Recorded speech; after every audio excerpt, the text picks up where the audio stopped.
అందరికీ నమస్తే. ఆంధ్రప్రభకు స్వాగతం. నేను మీ సంతోషి. రీసెంట్గా రామ్ పోతినేని ఆంధ్ర కింగ్ తాలూకా సినిమాకి సంబంధించి గ్లిమ్స్ అయితే వచ్చాయి.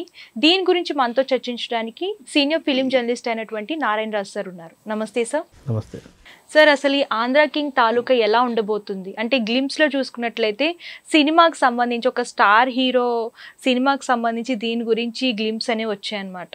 సో దీని గురించి మీరు ఏమంటారు? అసలు అంటే ఒక హీరోకు అభిమానిగా రామ్ పోతినేని కనిపిస్తున్నట్టుగా మనకు ఆ గ్లిమ్స్లో తెలుస్తుంది కదా. యాక్చువల్గా రామ్ పోతినేని సక్సెస్ కోసం తపన పడుతున్న హీరోల్లో ఒకడు. చాలా కాలంగా ఆయనకు కమర్షియల్ హిట్ అనేది దూరం అయిపోయింది. దాంతో వివిధ కేటగిరీలో వివిధ జానర్లో సినిమాలు చేస్తూనే ఉన్నాడు. ఆయన శక్తి వంచన లేకుండా, ఆ ప్రయత్నం లోపం లేకుండా సినిమాలు చేస్తున్నాడు. కానీ ఆ సినిమాలకు సరైన ఫలితం రావట్లేదు.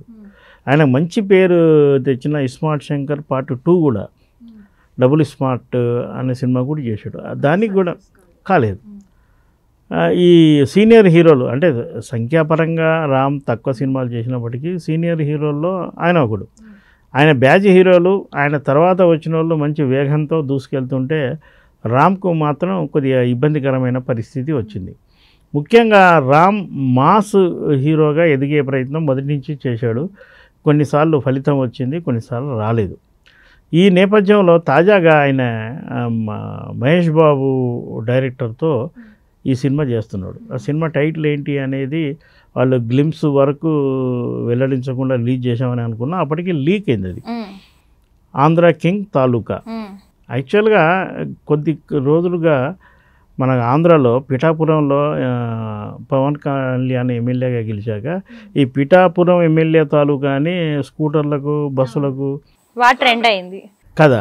ఆ ట్రెండ్ మనం చూసాం. చివరికి పవన్ కళ్యాణ్ జోక్యం చేసుకొని విజ్ఞప్తి చేయాల్సిన పరిస్థితి కూడా వచ్చింది. అంటే ఒక పాపులర్ టైటిల్గా మనం చెప్పుకోవచ్చు. మరి దాన్ని సినిమాకు ఆంధ్ర కింగ్ తాలూకా అని పెట్టారు. ఈ ఆంధ్ర కింగ్ ఎవడనేది మనకు కావాలి. అంటే ఒక సినిమా హీరో గ్లిమ్స్లో చూపించిన ప్రకారం ఉపేంద్ర కనబడుతుంది. మరి ఉపేంద్ర మనకైతే స్టార్ కాదు, తెలుగు వాళ్ళకి కాదు, కన్నడలో ఆయన స్టారు. అంత కటౌట్లు పెట్టి కొబ్బరికాయలు కొట్టే అంత రేంజ్ స్టార్ కాదు, కానీ స్టార్. మరి అతన్ని తెలుగుకు ఎందుకు తీసుకొచ్చారు? తెలుగులో స్టార్ అని పెద్ద కటౌట్ పెట్టి ఎందుకు చెప్తున్నారు? ఆయన ఫాలోవర్గా రామ్ పోతినేని చూపించడం కొంత ఆశ్చర్యం కూడా కలిగిస్తుంది. అంటే మన తెలుగులో చాలా మంది స్టార్ హీరోలు ఉన్నారు. ఆయన పెట్టకుండా అసలు మీరన్నట్టే ఆ ఉపేంద్రని ఎందుకు పెట్టుంటారు సార్? అదే ఇప్పుడు తెలుగు హీరోల్లో అందరూ స్టేజ్ మీద హ్యాపీగా ఉంటారు, షేక్ హ్యాండ్ ఇచ్చుకుంటారు, మీ విజయమే మా విజయం అని కూడా చెప్పుకుంటారు. ప్రాక్టికల్గా వచ్చేవరకల్లా ఇంకో హీరో గురించి 4 మాటలు పాజిటివ్గా చెప్పడానికి ఇబ్బంది పడతారు. అయితే గతంలో ఇడియట్ అనే సినిమా వచ్చినప్పుడు అందులో రవితేజ కూడా ఒక ఫ్యాన్గానే కనిపిస్తాడు. స్టార్టింగ్లో చిరంజీవిని చూపెట్టి చిరంజీవి సినిమా ప్రదర్శిస్తున్న థియేటర్ దగ్గర కొంత సీన్స్ చేశారు. అంతకుముందు ఎన్టీఆర్ ఫామ్లో ఉన్నప్పుడు ఎన్టీఆర్ సినిమాలకు అప్పట్లో థియేటర్ బయట సన్నివేశాలు తీసినప్పుడు ఎన్టీఆర్ సినిమాలు ప్రదర్శిస్తున్న థియేటర్లో అని చెప్పుకునేవాళ్ళు. ఇప్పుడు ఈ జనరేషన్కి వచ్చారు కదా, మన తెలుగులోనే 10-15 మంది టాప్ హీరోలు. అంటే ప్రజెంట్ మనం రామ్ గురించి మాట్లాడుతున్నాం. రామ్ కంటే చాలా సీనియర్ హీరోలు మనకు రన్నింగ్లో ఉన్నారు. వాళ్ళ ప్రస్తావన తేకుండా ఈ ఉపేంద్రను తీసుకొచ్చారంటే దానికి ఒక రీజన్ ఉండి ఉంటుంది. అంటే సినిమాలో క్యారెక్టర్ పరంగా కూడా ఉపేంద్రను చూపించి ఉంటారు. కేవలం ఆంధ్ర కింగ్ అని మన కటౌట్ మాత్రమే చూసాము. అలా కాకుండా అందులో సినిమాలో వన్ ఆఫ్ ది క్యారెక్టర్గా కూడా ఆంధ్ర కింగ్ ఉపేంద్రను ఉపయోగించుకున్న పక్షంలో ఒక ఆర్టిస్ట్ కావాలి, ఒక స్టార్ ఇమేజ్ ఉన్న వాళ్ళు కావాలి. పైగా ఇప్పుడు తీసేటి అన్నీ పాన్ ఇండియా సినిమాలు. ఇతర భాషల్లోకి సినిమా వెళ్ళాలి అంటే ఆ భాషకు సంబంధించిన ఆర్టిస్ట్ కావాలి. ఆ ఉద్దేశంతో ఇందులో ఆంధ్ర కింగ్ అంటే ఒక సినిమా నటుడి క్యారెక్టర్ కూడా కొంత మేరకు ఉంటుందేమో, అందువల్ల ఉపేంద్రను తెచ్చిపెట్టుంటారు. ఇలాంటి గెస్ట్ క్యారెక్టర్లు తెలుగులో మన టాప్ హీరోలు చేయడం సాధ్యం కాదు. వాళ్ళకున్న ఇమేజ్, వాళ్ళకున్న స్టార్డమ్ పెద్దది కాబట్టి ఈ చిన్న క్యారెక్టర్లు చేయడానికి వాళ్ళకి ఆసక్తి చూపెట్టకపోవచ్చు. అందువల్ల ఉపేంద్రను తెలుగులోకి తీసుకొచ్చి ఉంటారు. ఉపేంద్ర గతంలో మన తెలుగులో చాలా సినిమాలు చేశాడు. ఆయనకి ఇక్కడ మంచి గుర్తింపు ఉంది. చాలా సినిమాల్లో సక్సెస్లో ఆయన భాగం కూడా పొందాడు.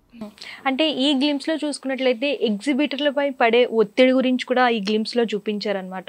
సో అంటే టోటల్గా సినిమా బ్యాక్డ్రాప్ అంటే సినిమాలో ఎలాంటి కష్టాలు ఉంటాయి అవన్నీ కూడా చూపిస్తున్నారా సార్ ఈ సినిమాలో? ఒక హీరోకు అభిమాని, దీనికి సినిమా మేకింగ్ ఇబ్బందులు సంబంధం లేదు. సినిమా థియేటర్లోకి వచ్చాక అభిమాని హడావుడి మొదలవుతుంది. అంటే అక్కడ మనకు గ్లిమ్స్లో చూపించిన ప్రకారం టికెట్ కౌంటర్ అంటే అదే బాక్స్ ఆఫీస్ అంటే టికెట్లు ఇచ్చే కౌంటర్ని మనం చెప్పుకుంటాం. అక్కడ చాలా చోట్ల పూర్వం బాక్స్ ఆఫీస్ అని రాసేవాళ్ళు. అక్కడ సీన్ నుంచి ఓపెన్ చేశాడు. ఆ ఉపేంద్ర సినిమా వచ్చినప్పుడు అక్కడ అభిమానుల సందడి, టికెట్స్ ఇలా లెక్క పెట్టి ఇవ్వడం, ఇవన్నీ మనం అక్కడ చూసాం. ఈ రోజునంతా ఆన్లైన్ బుకింగే కదా, ఆన్లైన్ బుకింగ్. కౌంటర్కి వెళ్ళి క్యూ కట్టి చేయి పెట్టి టికెట్ తీసుకునే పరిస్థితులు ఇప్పుడు ఎక్కడున్నాయి? అంటే ఆ సినిమాకు నేపథ్యం ఇప్పటిది కాదు. బహుశా 1990 ఆ సమయానికి సంబంధించిన కథ అయి ఉంటుంది. అందులో అప్పట్లో నాకు తెలిసి నేను అప్పుడు సినిమాలు చూసేవాడిని, బాగా థియేటర్లకు వెళ్ళేవాడిని కాబట్టి అప్పుడు ఇండస్ట్రీ హ్యాపీగానే ఉంది. ఈ రోజున సినిమాలకు కష్టాలు ఉండొచ్చు కానీ ఆ రోజు హ్యాపీ. టాప్ హీరోల సినిమాలు నెలకోటి వచ్చేది, సందడిగా ఉండేది. ఆ సీన్సే తప్ప దానికి సినిమా కష్టాలకు సంబంధం ఉండకపోవచ్చు. అయితే ఇందాక చెప్పినట్టు ఉపేంద్ర క్యారెక్టర్ కనుక సినిమాలో సినిమా నటుడై ఉంటే ఆ సినిమా వాతావరణాన్ని కొంత మేరకు చూపిస్తారు. అది ఏమిటి అనేది డైరెక్టర్ క్లారిటీ ఇవ్వాల్సి ఉంటుంది. ఓకే, అంటే ఈ సినిమాలో స్టార్ హీరో ఫ్యాన్ కింద రామ్ కనిపిస్తున్నారు. సో సక్సెస్ అయ్యే అవకాశం ఏమన్నా ఉందంటారా సార్? ఇప్పుడు ఇందాకనే మనం మాటల్లో అన్నాం, రామ్ సక్సెస్ కోసం చూస్తున్నాడు. ఒక మాస్ ఎంటర్టైనర్. బహుశా సినిమాను ఆరాధించేది ప్రేక్షకులైనా అందులో ప్రధానంగా ప్రేక్షకుల్లో భాగమైన అభిమానుల సందడే ఎక్కువ ఉంటుంది. ఆ అభిమానుల్లో ఒకటిగా మన రామ్ నటిస్తున్నాడు కాబట్టి కొంత సక్సెస్కి అవకాశాలు ఎక్కువ ఉంటాయి. ఆ వాతావరణం చాలామంది జనాలకు తెలియదు. సినిమా ఒక అభిమాన సినిమా, హీరో సినిమా వస్తే థియేటర్కి వెళ్ళి సినిమా చూసి ఎంజాయ్ చేస్తారు. కానీ అభిమానులు చేసే సందడి, ఈ హడావుడి, ఇదంతా ప్రేక్షకులకు తెలిసి ఉండే అవకాశాలు తక్కువ. ఆ వాతావరణం ఎస్టాబ్లిష్ చేస్తే రాము ఎలాగూ చలాకీ కుర్రాడు కాబట్టి తనదైన తరహాలో దూసుకెళ్తాడు. ఆ సినిమాకు ఇప్పటికీ గ్లిమ్స్ అంచనా ప్రకారం చూస్తే కొంత వెరైటీగానే ఉంది. దాన్ని సక్సెస్ అయ్యే అవకాశాలు కూడా ఆ సినిమాలో మనకు కొంత మేరకు కనిపిస్తున్నాయి. Thank you sir. Thank you.